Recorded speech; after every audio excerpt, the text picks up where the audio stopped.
Hello friends, कैसे हैं आप सब। आज मैं आपको एक और नई कहानी सुनाने जा रही हूँ जो आदरणीय मुंशी प्रेमचंद की रचना है, जिसका नाम है सभ्यता का रहस्य।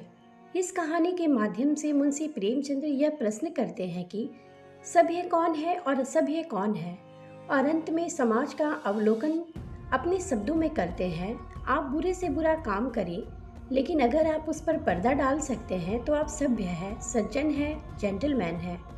और अगर आप में यह सिफत नहीं है तो आप असभ्य हैं, गंवार हैं, बदमाश हैं। यही सभ्यता का रहस्य है। तो आइए शुरू करते हैं कहानी सभ्यता का रहस्य। यूं तो मेरी समझ में दुनिया की 1001 बातें नहीं आती। जैसे लोग प्रातःकाल उठते ही बालों पर छुरा क्यों चलाते हैं, क्या अब पुरुषों में भी इतनी नजाकत आ गई है कि बालों का बोझ उनसे नहीं संभलता। एक साथ ही सभी पढ़े लिखे आदमियों की आंखें क्यों इतनी कमज़ोर हो गई हैं। दिमाग की कमजोरी ही इसका कारण है या कुछ और।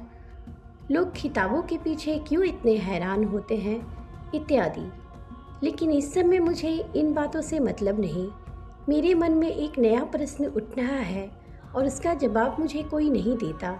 प्रश्न यह है कि सभ्य कौन है और असभ्य कौन। सभ्यता के लक्षण क्या हैं। सरसरी नज़र से देखिए तो इससे ज़्यादा आसान और कोई सवाल ही ना होगा। बच्चा बच्चा इसका समाधान कर सकता है। लेकिन ज़रा गौर से देखिए तो प्रश्न इतना आसान नहीं जान पड़ता। अगर कोट पतलून पहनना, टाई हैट कॉलर लगाना, मेज पर बैठकर खाना खाना, दिन में 13 बार कोका या चाय पीना और सिगार पीते हुए चलना सभ्यता है, तो उन गोरों को भी सभ्य कहना पड़ेगा जो सड़क पर बैठकर शाम को कभी कभी टहलते नजर आते हैं। शराब के नशे से आंखें सुर्ख, पैर लड़खड़ाते हुए रास्ता चलने वालों को अनायास छेड़ने की धुन। क्या उन गोरों को सभ्य कहा जा सकता है? कभी नहीं। तो यह सिद्ध हुआ कि सभ्यता कोई और ही चीज़ है।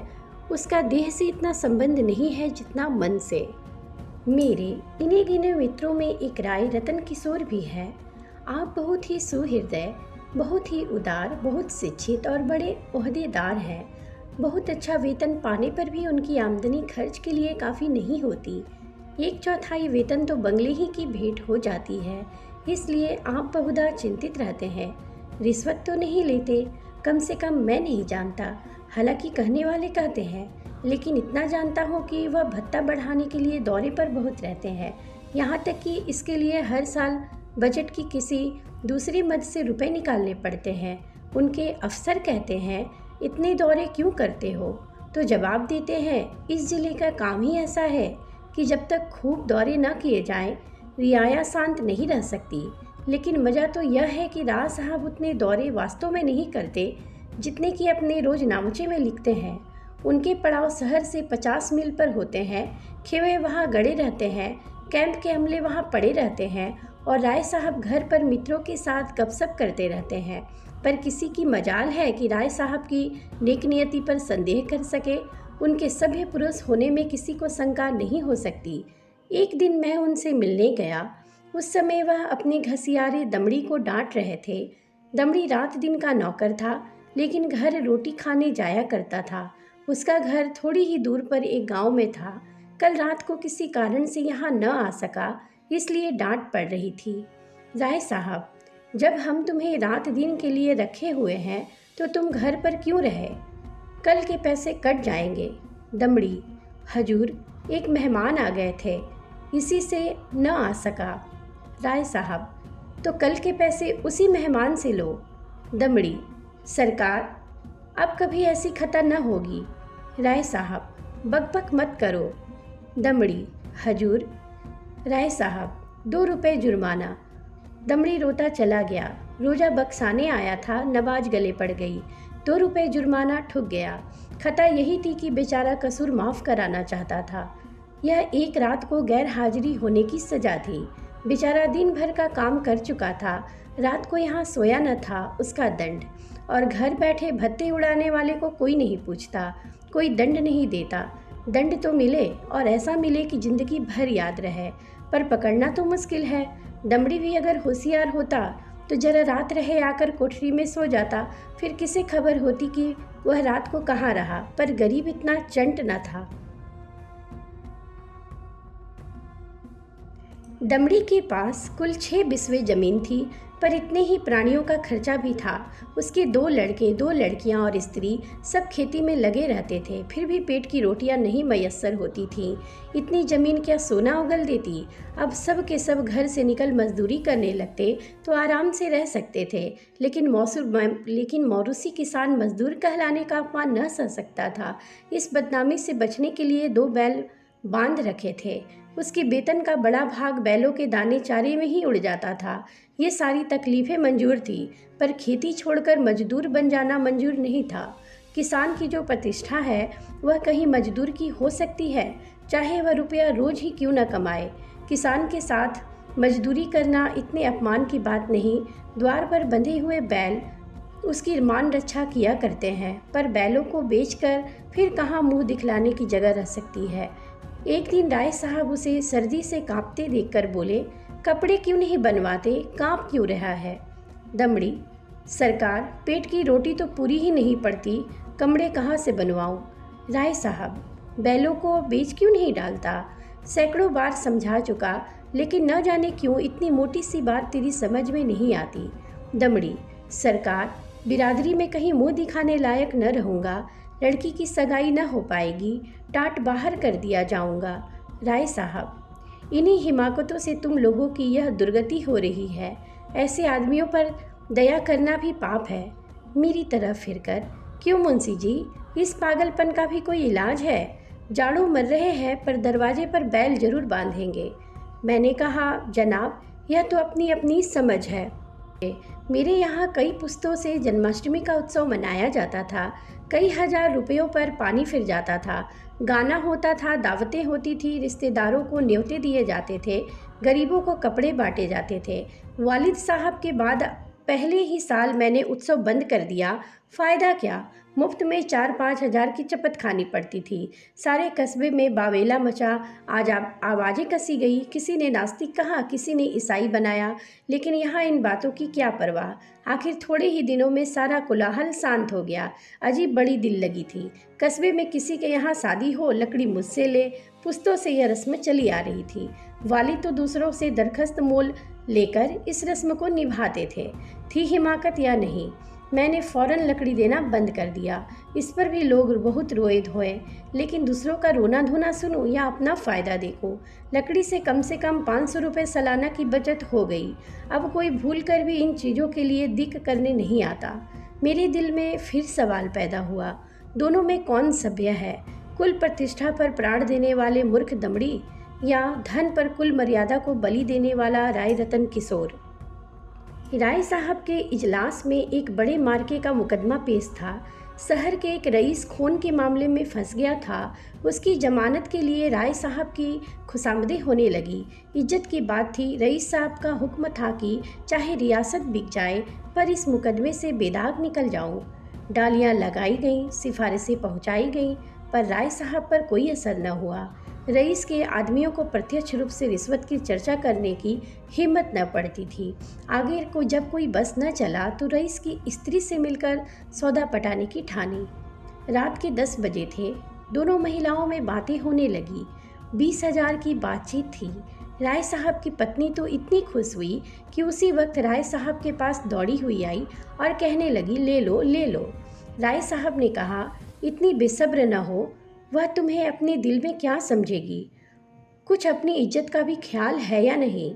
माना की रकम बड़ी है और इससे मैं एक बारगी तुम्हारे आए दिन की फरमाइशें से मुक्त हो जाऊंगा, लेकिन एक सिविलियन की इज्जत भी तो कोई मामूली चीज़ नहीं है।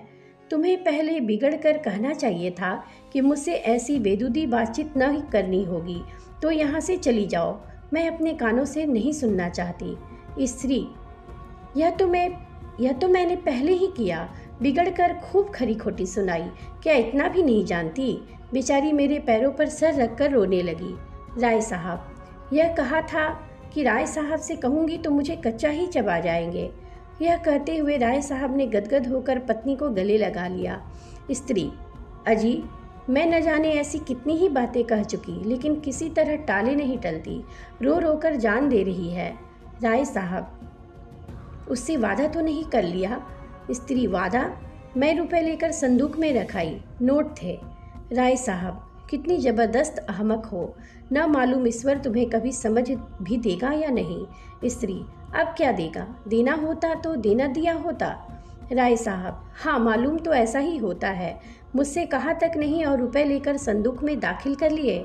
अगर किसी की बात खुल जाए तो कहीं का न रहूं। स्त्री, तो भाई सोच लो, अगर कुछ गड़बड़ हो तो मैं जाकर रुपए लौटा दूं। राय साहब, फिर वही हिमाकत। अरे अब तो जो कुछ होना था हो चुका। ईश्वर पर भरोसा करके जमानत लेनी पड़ेगी, लेकिन तुम्हारी हिमाकत में शक नहीं। जानती हो, यह सांप के मुंह में उंगली डालने जैसा है। यह भी जानती हो कि मुझे ऐसी बातों से कितनी नफरत है, फिर भी बेसब्र हो जाती हो। अब की बार तुम्हारी हिमाकत से मेरा व्रत टूट रहा है। मैंने दिल में ठान लिया था कि अब इस मामले में हाथ न डालूंगा, लेकिन तुम्हारी हिमाकत के मारे जब मेरी कुछ चलने भी पाए। स्त्री, मैं जाकर लौटाई देती हूँ। राय साहब, और मैं जाकर जहर जहर खाए लेता हूँ।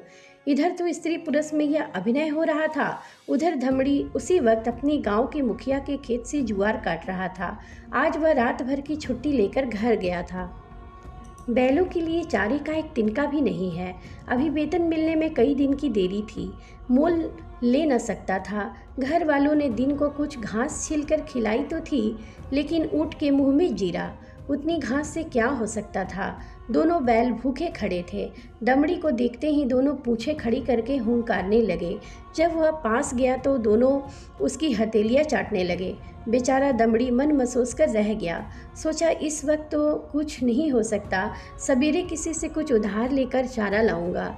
लेकिन जब 11 बजे रात उसकी आंखें खोली तो देखा कि दोनों बैल अभी तक नांद पर खड़े हैं। चांदनी रात थी। दमड़ी को जान पड़ा कि दोनों उसकी और उपेक्षा और याचना की दृष्टि से देख रहे हैं। उनकी क्षुधा वेदना देखकर अब उसकी आंखें सजल हो आई। किसान को अपने बैल अपने लड़कों की तरह प्यारे होते हैं। वह उन्हें पशु नहीं, अपना मित्र और सहायक समझता है। बैलों को भूखे खड़े देखकर नींद आंखों से भाग गई। कुछ सोचता हुआ उठा, हंसियाँ निकाली और चारे की फिक्र में चला। गांव के बाहर बाजरे और ज्वार के खेत खड़े थे। दमड़ी के हाथ कांपने लगे, लेकिन बैलों की याद ने उसे उत्तेजित कर दिया।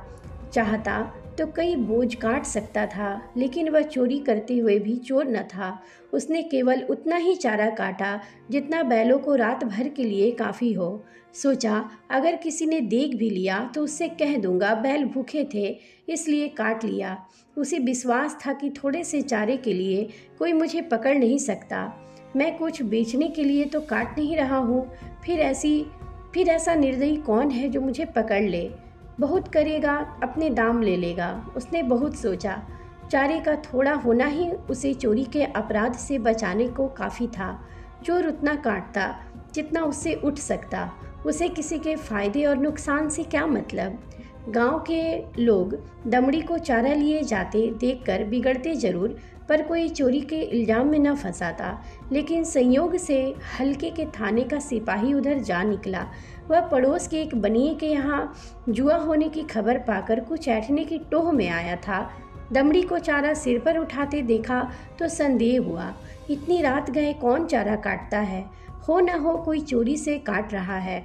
डांट कर बोला, कौन चारा लिए जाता है, खड़ा रह। दमड़ी ने चौंक कर पीछे देखा तो पुलिस का सिपाही। हाथ पांव फूल गए। कांपते हुए बोला, हुजूर, थोड़ा सा ही काटा है, देख लीजिए। सिपाही, थोड़ा काटा हो या बहुत, है तो चोरी। खेत किसका है।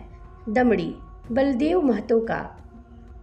सिपाही ने समझा था शिकार फंसा, इससे कुछ ऐंठेगा, लेकिन वहाँ क्या रखा था। पकड़कर गांव में लाया और जब वहाँ भी कुछ हत्थे न चढ़ा तो दिखाई देने लगा तो थाने ले गया। थानेदार ने चालान कर दिया। मुकदमा राय साहब ही के इजलास में पेश किया। राय साहब ने दमड़ी को फंसे हुए देखा तो हमदर्दी के बदले कठोरता से काम लिया। बोले, यह मेरी बदनामी की बात है, तेरा क्या बिगड़ा। साल 6 महीने की सज़ा हो जाएगी। शर्मिंदा तो मुझे होना पड़ रहा है। लोग यही तो कहेंगे ना कि राय साहब के आदमी ऐसे बदमाश और चोर हैं। तू मेरा नौकर ना होता तो मैं हल्की सज़ा देता, लेकिन तू मेरा नौकर है इसलिए कड़ी से कड़ी सज़ा दूंगा। मैं यह नहीं सुन सकता कि राय साहब ने अपने नौकर के साथ रियायत की। यह कहकर राय साहब ने दमड़ी को 6 महीने की सख्त कैद का हुक्म सुना दिया। उसी दिन उन्होंने खून के मुकदमे में जमानत ले ली। मैंने दोनों वृतांत सुने और मेरे दिल में यह ख्याल और भी पक्का हो गया कि सभ्यता केवल हुनर के साथ ऐब करने का नाम है। आप बुरे से बुरा काम करें, लेकिन अगर आप उस पर पर्दा डाल सकते हैं तो आप सभ्य हैं, सज्जन हैं, जेंटलमैन हैं। और अगर आप में यह सिफत नहीं है तो आप असभ्य हैं, गंवार हैं, बदमाश हैं। यही सभ्यता का रहस्य है। फ्रेंड्स, मैं उम्मीद करती हूँ कि ये कहानी आपको पसंद आई होगी। ऐसी ढेरों कहानियों के लिए आप मेरे चैनल को सब्सक्राइब करें, लाइक, शेयर और कमेंट करें। धन्यवाद।